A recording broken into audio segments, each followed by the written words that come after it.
주 안에서 평안하시죠? 우리가 성경 말씀 묵상을 통해서 주님의 음성을 듣는 훈련을 하고 있는데 어떤 분이 그렇게 물으셨습니다. 우리가 하나님 말씀을 들을 때 이것이 하나님으로부터 오는 것인지 아니면은 내 인간적인 생각인지 어떻게 합니까? 라고 물으셨습니다. 뭐다 아시는 바와 같이 하나님의 뜻을 분별하는 데는 여러 가지 방법이 있습니다. 그중에 가장 중요한 것은 우리가 그 받은 것을 하나님 말씀에 근거해서 성경에 근거해서 살펴보는 것이죠. 성경은 굉장히 방대하지만 우리 주님께서는 그 성경을 아주 한마디로 잘 요약해 주셨습니다. 하나님을 사랑하고 이웃을 사랑하는 것, 이것이 온 율법의 강령이니라 라고 말씀하셨습니다. 성경의 가장 중요한 기본이라는 것이죠. 묵상하면서 아니면 평소에 우리 마음속에 떠오르는 생각이 하나님과 우리와의 관계를 더욱더 깊게 하고 풍성하게 하는 것이라고 한다면 그것은 하나님의 말씀에 근거한 것입니다. 그리고 또한 우리와 이웃과의 관계, 가족과 우리 이웃과의 관계를 더욱더 화평하게 하고 깊게 하고 아름답게 하는 것이라고 한다면 그것은 하나님의 뜻에 합치되는 것입니다. 만약에 관계를 가르고 분리하고 악화시키는 그런 결과가 된다고 한다면 그것은 하나님을 기쁘시게 할 수 없을 뿐만 아니라 하나님의 뜻이 아니라고 우리가 단정할 수가 있죠. 그리고 또 한 가지는 하나님이 주시는 그러한 확신과 평강입니다. 이렇게 갑자기 어떤 현상으로 일어나는 것이 아니라 시간이 지나면 지날수록 점점 하나님이 마음속에 기쁨과 평강을 주시고 그 확신을 주시고 하나님의 뜻이라는 그런 확신을 주실 때 이것은 하나님이 우리에게 주시는 확신이며 또 말씀의 열매라고 할 수 있습니다. 오늘도 우리가 함께 말씀을 묵상할 때 주님이 주시는 그런 평안함과 기쁨과 확신이 더욱더 깊어지는, 하나님을 사랑하는 마음이 더욱더 깊어지는 그러한 은혜가 우리들에게 주어지길 간절히 바랍니다. 우리 오늘 함께 묵상하실 하나님의 말씀은 시편 12편입니다. 다윗의 시 인도자를 따라 8째 줄에 맞춘 노래라고 제목이 되어 있습니다. 우리 함께 시작하시겠습니다. 평소 하시는 대로 한 절 읽고 약 4, 5초간 침묵 속에서 이 말씀을 통해서 하나님께서 나에게 무엇이라고 말씀하고 계시는가, 나를 향한 하나님의 뜻은 무엇인가를 우리가 깊이 생각하고 또 묵상하고 하나님의 음성을 듣는 그런 시간을 갖도록 하겠습니다. 여호와여 도우소서. 경건한 자가 끊어지며 충실한 자들이 인생 중에 없어지나이다. 그들이 이웃에게 각기 거짓을 말하며 아첨하는 입술과 두 마음으로 말하는도다.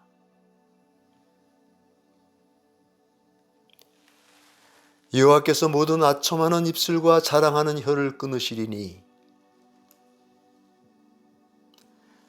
그들이 말하기를 우리의 혀가 이기리라. 우리 입술은 우리 것이니 우리를 주관할 자 누구리요 하미로다. 여호와의 말씀에 가련한 자들의 눌림과 궁핍한 자들의 탄식으로 말미암아 내가 이제 일어나 그를 그가 원하는 안전한 지대에 두리라 하시도다. 여호와의 말씀은 순결하며 흑도가니에 7번 단련한 은 같도다. 여호와여 그들을 지키사 이 세대로부터 영원까지 보존하시리이다. 비열함이 인생 중에 높임을 받는 때에 악인들이 곳곳에서 날뛰는도다. 아멘. 이제 2분간 말씀 묵상 시간을 갖겠습니다. 읽는 동안 하나님께서 우리 마음속에 주신 단어나 구절이나 생각이나 감정, 그림을 붙잡고 하나님의 뜻을 구하는 시간을 갖도록 하겠습니다.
주님, 경건한 자가 끊어지고 충실한 자들이 인생 중에 없어지며 날이 갈수록 각박해져가는 이 세상에서 저희들로 하여금 주님의 자녀로서 빛과 소금으로 살아갈 수 있도록 불러주심을 감사드립니다. 주님의 말씀과 기도로 저희를 거룩하게 하시고 이 세상을 이기며 살아갈 수 있는 능력 주시기를 간구합니다. 이 세상에서 저희를 붙들어 주시고 저희를 안전한 지대로 옮겨주셔서 저희가 주님의 평강과 은혜를 누리며 살아갈 수 있도록 도와주심을 감사드리며 주 예수 그리스도 이름으로 기도드립니다. 아멘. 네, 여러분, 한국이나 미국이나 현재 아주 극심한 변화들을 경험하고 있습니다. 누구에게나 물어보면은 세상은 점점 악해지고 또 살기는 점점 힘들어져 가고 있다고 이렇게 이야기를 하고 있습니다. 믿는 사람의 관점에서 보더라도 세상은 정말 점점 말세적인 현상이 계속 나타나고 있는 모습을 볼 수 있습니다.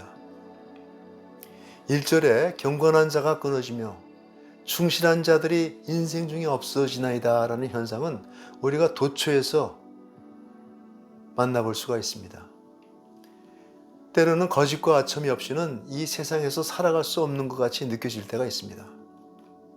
그러나 이러한 혼란 가운데서도 우리가 잠잠히 하나님의 말씀에 귀를 기울이면 그분은 우리에게 말씀해 주십니다. 여호와의 말씀에 가련한 자들의 눌림과 궁핍한 자들의 탄식으로 말미암아 내가 이제 일어나 그를 그가 원하는 안전한 지대에 두리라 하시도다. 정말 질식할 것만 같은 이러한 세상에서 이 말씀이 우리의 숨을 트게 하고 우리의 심령을 새롭게 살아나게 합니다. 그래서 우리에게 말씀 묵상의 시간이 필요한 것입니다. 이 말씀이 실제로 어떻게 이루어질 것인지, 언제 일어날 것인지 그것은 그렇게 중요하지 않습니다. 여호와의 말씀은 순결하며 흑도간 위에 7번 단련한 은 같도다. 그 말씀이 순결하고 7번 단련한 은 같다는 말씀은 하나님의 말씀이 오랫동안의 준비와 기다림과 완전한 검증을 거친 진리의 말씀이기 때문에 우리가 절대적으로 신뢰할 수 있다는 뜻입니다. 우리는 하나님의 선하심과 하나님의 성실하심을 믿기 때문에 반드시 그분이 그분의 방법으로, 완전한 방법으로 이 모든 일을 이루어 가실 것을 확신합니다. 우리가 시편 10편에서 암흑 속에서 주님을 찾는 그런 상황, 그리고 11편에서 우리의 인생을 그분의 터전 위에 세워가는 그러한 것에 대해서 묵상을 했는데, 이 모든 것이 하나님께서 우리를 살펴주시고 하나님께서 우리를 들어 우리가 원하는 안전한 자리에 두지 아니하시면은 전혀 가능치 않은 것입니다. 그렇기 때문에 우리는 오늘 이 말씀에 근거해서 하나님께서 이루어 주신 이런 하나님의 보호와 인도하심 안에서 확신을 가지고 살아갈 것입니다. 마지막 절은 여호와께서 가련한 자들을 지키사 이 세대로부터 영원히 보존하실 것이라고 우리에게 약속하고 있습니다. 이로써 우리는 이 세상에서 낭망하지 않고 우리가 넘어지지 않고 하나님이 원하시는 그런 아름다운 빛과 소금의 역할을 감당할 수가 있게 될 것입니다. 이러한 하나님의 은혜와 능력이 여러분과 저희 삶 속에 늘 항상 함께 하시기를 축복합니다.